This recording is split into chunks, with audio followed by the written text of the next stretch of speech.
More on this, we welcome BBC Africa editor and the author of Getting Somalia Wrong, Mary Harper, to the program. Now, Mary, to be clear, Al-Shabaab has not claimed responsibility for this attack, but they have carried out similar attacks in the past on Somali soil. Can you tell us how strong the group currently is in Somalia?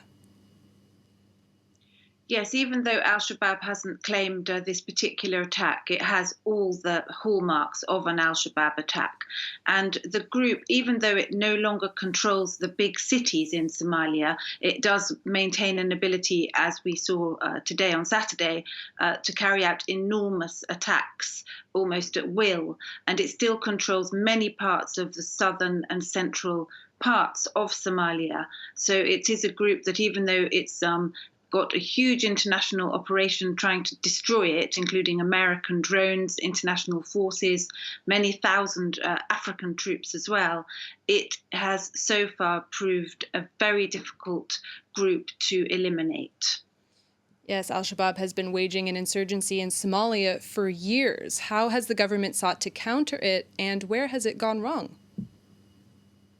Yes, there's been a lot of criticism today from people who are saying that the Somali government has failed in its responsibility to secure the country and to protect people, even in the capital, from such attacks. The problem is that the Somali government is very weak. Somalia itself is a very fractured country. It's divided into lots of different regions and sub-regions. It's very unstable. It hasn't really had a proper central effective government for nearly 30 years now. So that's one of the main problems. And also, even though the government likes to talk about security, it spends a lot of time dealing with internal squabbles rather than this massive security threat that it faces from Al-Shabaab. And then also, even though there are these international forces that are trying to help the government, they themselves are quite divided amongst themselves. So there's no common unified strategy on how to deal with this problem of this militant group that's been in existence now for 13 years. It's one of the oldest militant groups on the continent, and in some ways you could say one of the most successful because it controls so much territory. Now, Somalia will hold key elections in the year ahead. These kind of attacks could prove detrimental to the electoral process, couldn't they?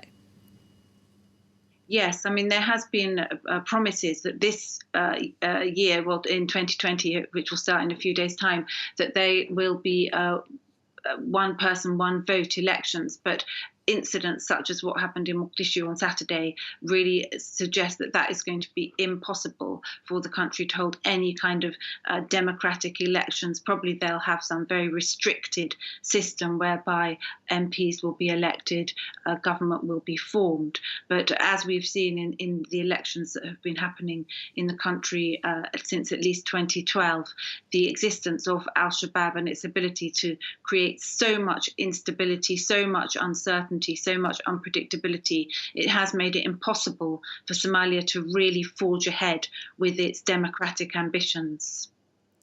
All right. Well, thank you for that analysis and for joining us on the program. Mary Harper, BBC Africa editor and author of Getting Somalia Wrong, on the line from London.